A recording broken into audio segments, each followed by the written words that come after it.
चलिए देखते हैं 11 से विभाजिता करने में 11 से विभाजित होने का क्या तरीका है कि कोई भी संख्या अगर 11 से पूरा पूरा कट रहा है तो हम लोग कैसे समझेंगे कि वह संख्या जो है पूरा पूरा 11 से विभाजित होता है।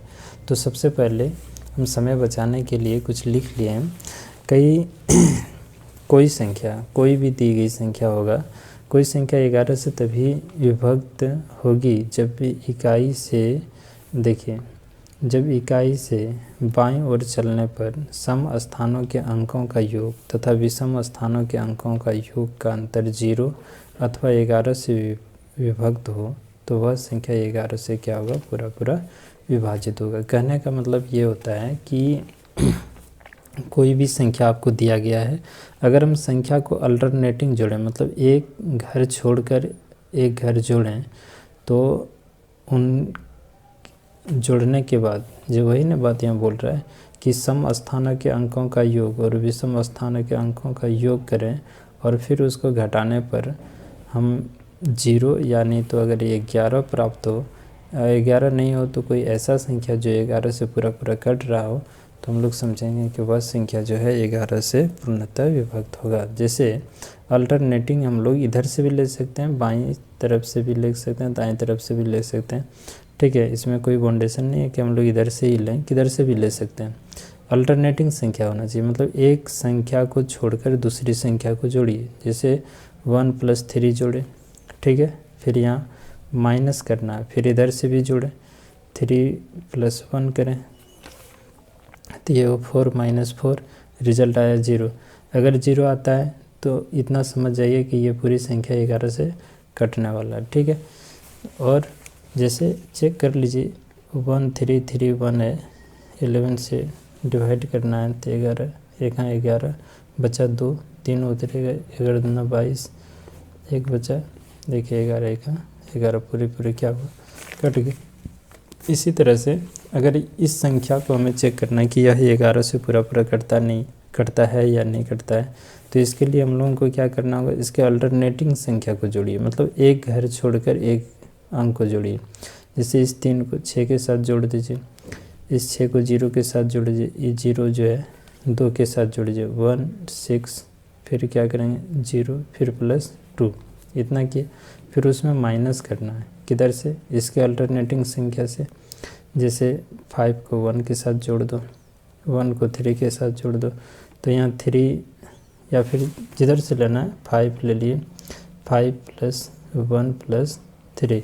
अब यहाँ हम लोग देखते हैं कितना, 8 1 9 हो गया, इधर कितना होगा, ये भी हो गया आपका 9, तो रिजल्ट आया कितना 0। तो ये संख्या भी पूरा क्या होगा, 11 से पूर्णतः विभक्त होगा। फिर से एक बार समझ लीजिए, जैसे कोई भी संख्या हमें दिया गया रहे और हमको ये चीज़ पता करना कि वह 11 से पूरा कट रहा हो है या नहीं है, तो उसके लिए हम लोग क्या करेंगे, संख्या के अल्टरनेटिंग स्थान, मतलब एक स्थान को छोड़कर दूसरे स्थान को जोड़कर फिर उसको घटाएंगे। घटाने के बाद यदि आपका रिजल्ट 0 या 11 आए या ऐसा संख्या है जो 11 से पूरा कट सकता हो, तो हम लोग कहेंगे कि वह संख्या 11 से पूर्णतः क्या होगा, विभक्त होगा। जैसे एग्जाम्पल में कुछ और भी ले लेते हैं ना, 3 4 5 7 9 इस तरह का ले लेते हैं।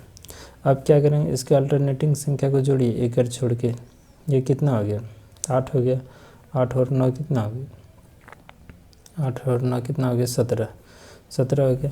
इधर से भी जोड़ लेते हैं, ये कितना हो गया 11 हो गया, तो ये 11 हो गया। अब 17 और 11 को माइनस कर दीजिए, कितना रिजल्ट आपका आ रहा है, तो आ रहा है कितना 6। तो ये क्या 11 से कट रहा है, नहीं कट रहा है, तो ये भी संख्या हमारा 11 से पूरा विभाजित नहीं होगा। क्लियर है।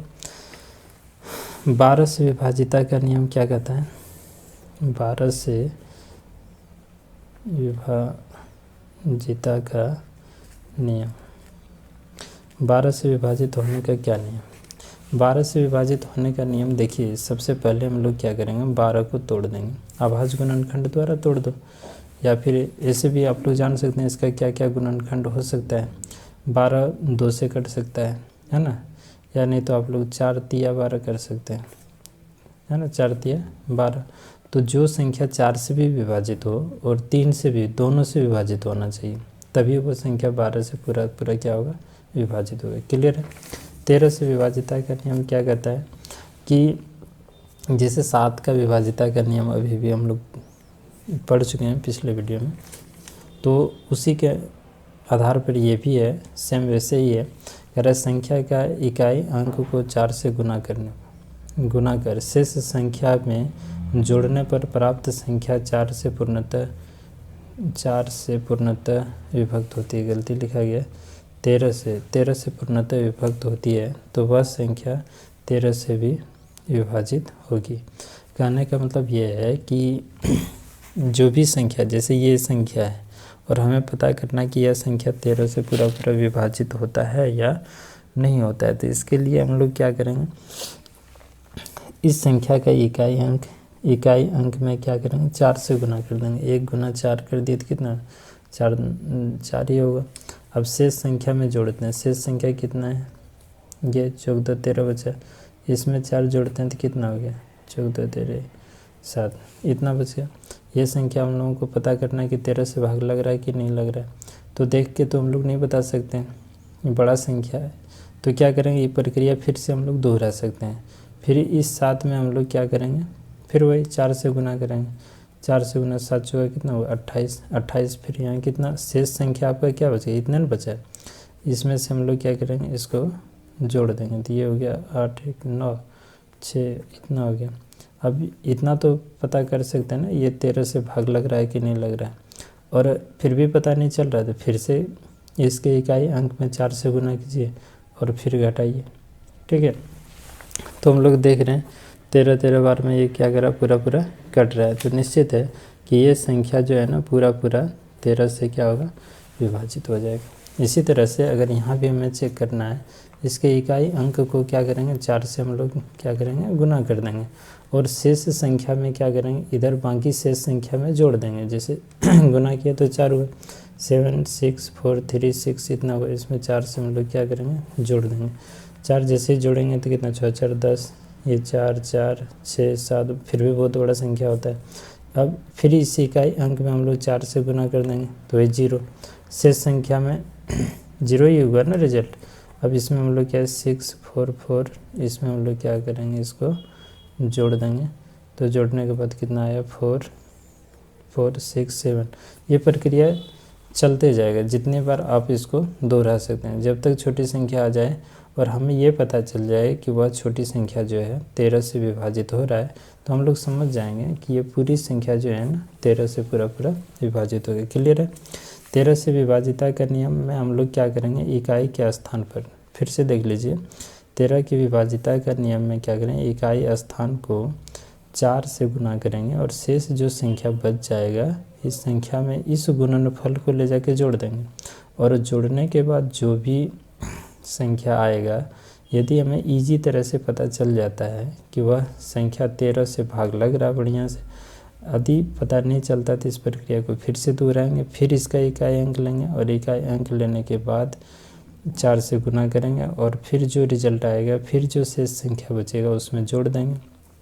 फिर से भी हम, यदि हमें पता नहीं चल रहा है कि 13 से विभाजित होगा, तो फिर से प्रक्रिया क्या करेंगे, हम लोग दोहराएंगे। क्लियर है। अब 14 से देखिए, 14 से विभाजिता का नियम, 14 से विभाजिता का नियम हो तो हम लोग कैसे पता करेंगे कि यह संख्या 14 से पूरा पूरा विभाजित हो सकता है। तो इसको सबसे पहले हम लोग ये पता करेंगे कि इसका गुणनखंड क्या होता है। 7 दूना 14 होता है, या 2 सते 14 बोल सकते हैं। तो 14 से विभाजित का तरीका पता करना, तो हम लोग ऐसे समझेंगे कि जो संख्या 2 से पूरा पूरा कटे और 7 से, दोनों से कटे, तो वह संख्या जो है ना 14 से क्या होगा, पूरा पूरा विभाजित होगा। 15 से विभाजित होने का क्या नियम है, 15 से विभाजित होने का क्या नियम है।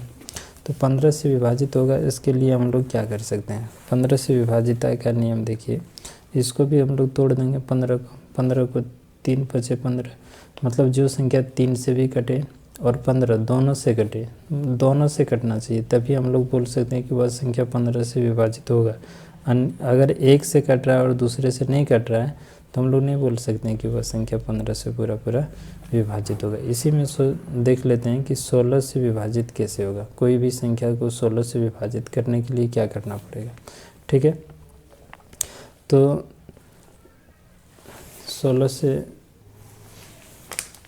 16 को हम लोग लिख सकते हैं कितना, 2×16, मतलब जो संख्या 2 से और 8 से दोनों से कटे वह संख्या क्या होगा, 16 से भी पूरा विभाजित होगा।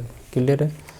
अब हम लोग इसके बाद वाला वीडियो में पढ़ेंगे 17 से लेकर 23 तक के विभाजिता का नियम, या फिर 30 तक के विभाजिता का नियम। बाकी चीज़ें तो आसानी से हो जाती है। जैसे बड़ी बड़ी संख्या है तो उसको हम लोग इस तरह से उसका गुणनखंड निकाल लेते हैं। गुणनखंड निकालने के बाद ये सभी संख्या से कटनी चाहिए। ये नहीं कि मतलब सिर्फ 2 से कट गया तो 16 से विभाजित हो जाएगा, ऐसा नहीं है।